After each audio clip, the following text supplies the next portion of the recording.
गणेश बोलिए गणेश भगवान की जय। संकष्टी चतुर्थी का व्रत कथा का सभी श्रोतागण श्रवण करते हैं। एक समय की बात है कि विष्णु भगवान का विवाह लक्ष्मी जी के साथ निश्चित हो गया।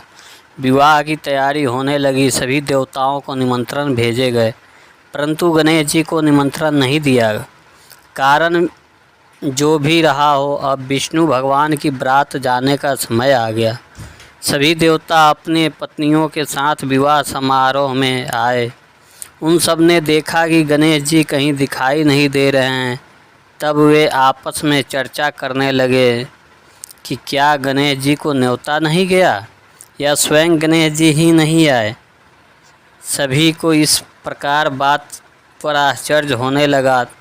तभी सबने विचार किया कि विष्णु भगवान से ही इसका कारण पूछा जाए। विष्णु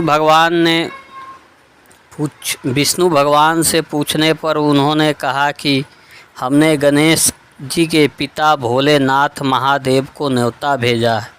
यदि गणेश जी अपने पिता के साथ आना चाहते तो आ जाते, अलग से न्योता देने की कोई आवश्यकता भी नहीं थी।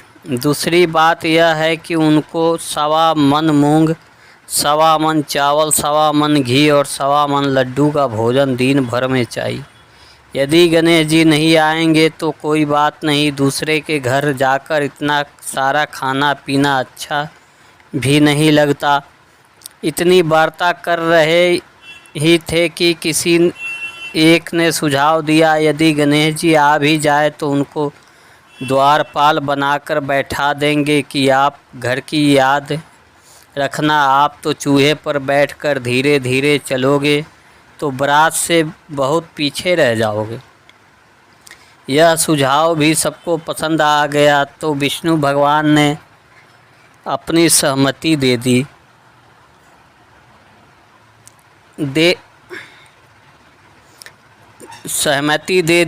इतने में गणेश जी वहां आ पहुँचे और उन्हें समझा बुझाकर घर की रखवाली करने बैठा दिया गया।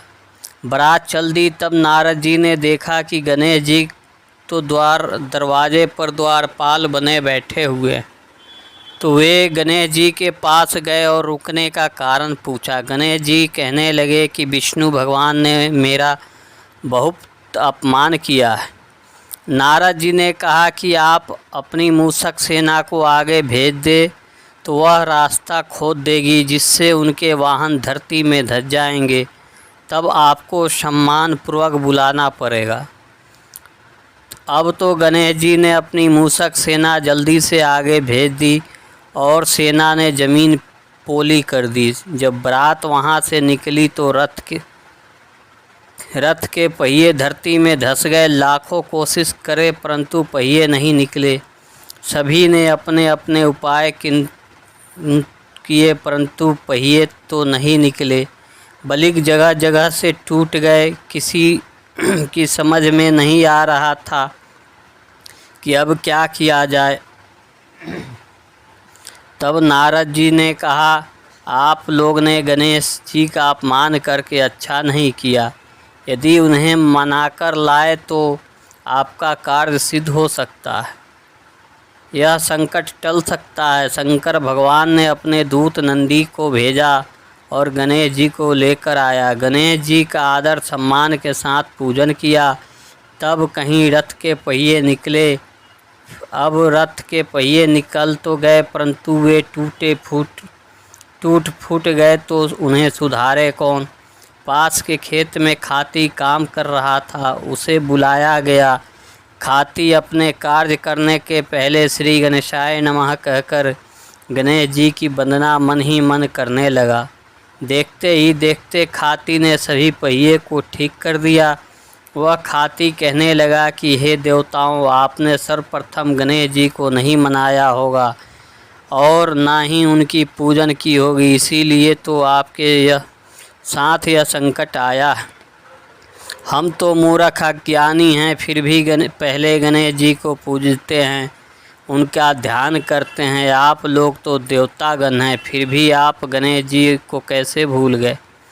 अब आप लोग भगवान श्री गणेश जी की जय बोलकर जाएं तो आपके सब काम बन जाएंगे और कोई संकट भी नहीं आएगा। ऐसे कहते हुए बारात वहाँ से चल दी और विष्णु भगवान का लक्ष्मी जी के साथ विवाह संपन्न करा के सभी सकुशल घर लौट आए। हे गणेश जी महाराज, आपने विष्णु को जैसे कारज सरियो वैसे कारज सबको सिद्ध कर जो। बोलो गजानंद भगवान की जय।